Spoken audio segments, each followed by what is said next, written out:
This is the Galaxy Z Flip 3, and it launched in Canada around August 27th.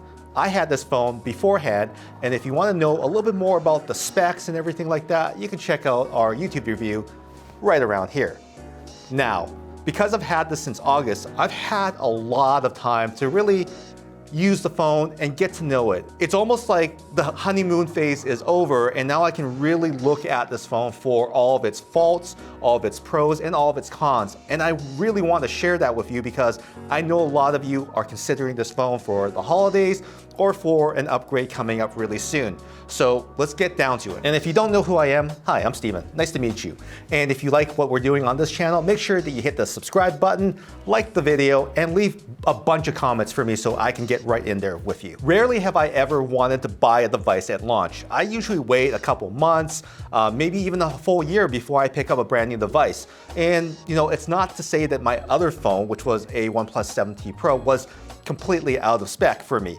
I use my device every single day. I handle social media. I answer your comments on YouTube. I answer them on Instagram, Facebook. I'm basically back there making sure that our community is taken care of. And on a day-to-day use, I beat my phones up pretty good. So when it came time to pick up a brand new phone, I was looking for something a lot different, something that allowed me to be more creative. And I found that this form factor, the Flip form factor, allowed me to really have something that was different in my pocket, a conversation starter, and I enjoyed the fact that this phone did have the ability to be used in different ways for TikTok or other creative methods. I also love the fact that it has this viewfinder right here that allows me to compose my shots so I don't have to look at the screen and figure out what's going on the front camera. Speaking of which, the cameras have been overall fantastic. When I did my review, I recognized that these were not flagship cameras, and that was actually completely unfounded because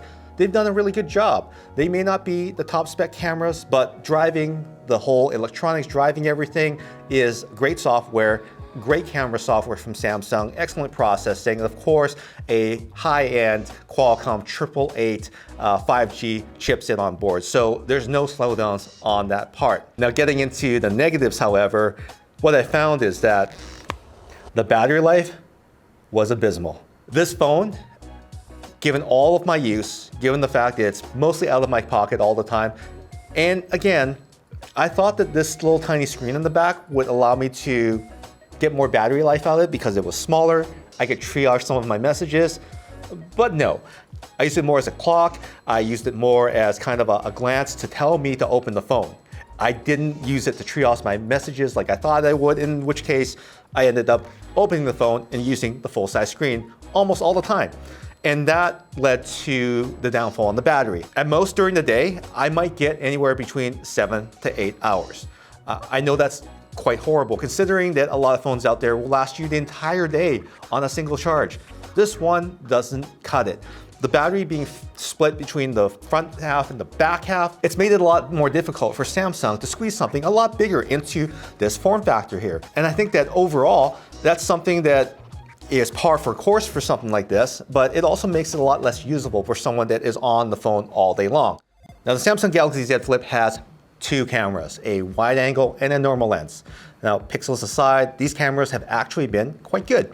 Samsung does a great job in processing the image for a nice, punchy, Instagram-worthy photo that you don't really need to do too much to post it. The other thing I really like is the fact that if you want to touch it up just a wee bit, you can actually click on something called Remaster, and it'll rescan the pixels and give you a slightly sharper, a little bit more punchy photo than what came out of the camera. Again, it doesn't work all the time, but in cases where it does do a great job, I found that the results were very pleasing.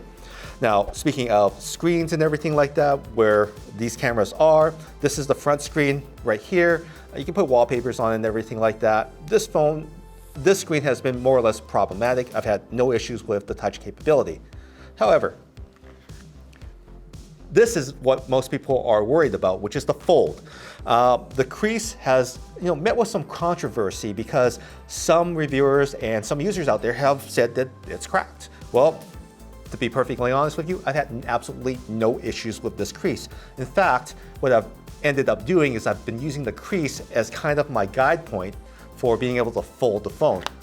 because then I know exactly where the center of the phone is. So when I touch down on it, I know where to fold it. And that's been very convenient when I want to get it out of the way, back into my pocket, and get on with my day. There is one thing that I found was a little bit quirky, and I don't know if this is a software issue or if it's a screen defect, but that's the fact that sometimes when I touch elements of the screen or when I try to launch an app, it pauses completely. What happens is when I tap the app initially, it's like there's no responsiveness. I'll tap it a couple more times, eventually it wakes up, and then everything's fine.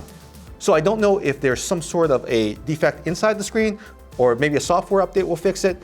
Who knows? But hopefully Samsung is aware of this issue and they are looking into it, and I might have an update that will completely rectify this.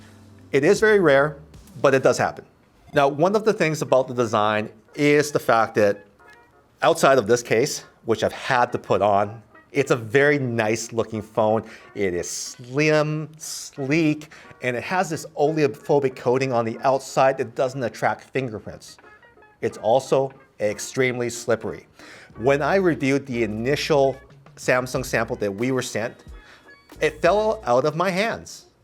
Miraculously, I didn't throw it, I wasn't not careful with it, it just slid out of my hand like there was some sort of force pulling it away from me. I've never had a phone do that to me before.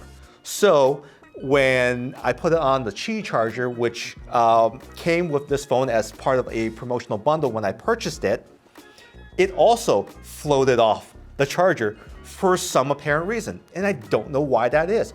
Perhaps the coating is just too slick. So I had to take matters into my own hands and I had to buy a case for it. This is a Spigen Tough Armor case. I'm not endorsing this particular brand, but what I'm saying is that you might want to look at something to protect your phone from the get-go if you don't want it down on the ground, broken. So in terms of overall performance on this phone, again, it's got a flagship processor on board. And with most apps being extremely well optimized, a phone like this is not slow. It's quite snappy. It does everything that I need of it, with the exception of that little quirk of the screen. And we're still looking into what that means.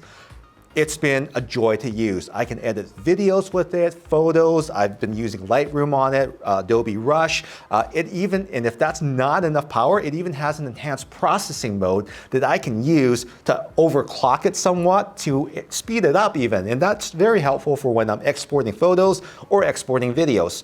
And in terms of being a creative tool, I think it's got everything that I need.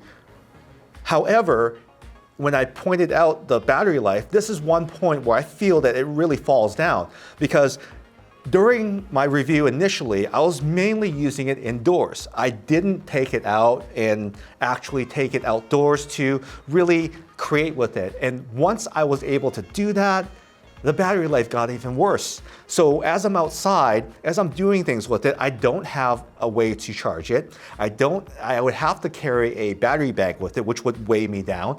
And that's just not convenient. Whereas before I was on a phone that would last me up till about 8 or 9 o'clock at night. It's really a detriment for creators that are on the go. It's such a great form factor. I mean, you can fold it. You can take photos this way. You can even get down low and really get those unique angles that you never thought possible before. It's just such a great tool that's really let down by its overall battery life. And I really hope that Samsung really addresses that, because I don't think you can fix the hardware that much with a software upgrade. That's one of the things that I truly lament about purchasing this phone. And that's right, the features of this phone, the way it does this thing, the flippy thing, was enough to get me to buy it. So the question is, would I do it again? Maybe not. It's kind of complicated. I love it a lot. It's 80% the phone that I want. But that battery life, man, does it make me regret it sometimes when I have to whip out my battery bank to plug it in. I think that there's a huge opportunity for Samsung to work on this, to make that better. Maybe even add some higher-end cameras, because anytime that you want to zoom in on something, you either have to walk up to it, or when you pinch the zoom, it's basically potato cam. Like, it's not usable when you zoom without a proper zoom lens. So if Samsung were to put in a zoom lens, increase the battery life, and maybe fix that stutter, which again, I don't know if it's a software-related issue or a hardware issue, I might be upgrading next year. So as an owner, I know pretty much everything that needs to be known about this phone, so I can help you out if you have any questions. Which reminds me, please leave your comments below. I would love to hear from you. Any comments, any tips and tricks that I might have missed. That would help me a lot. That would also help everyone that's in this community trying to figure out if they should buy this particular phone. And of course, please like and subscribe. You know, it helps us make more videos, and I would love to see you in the next video. Of course, my name's Steven. Thanks for watching. We'll see you again.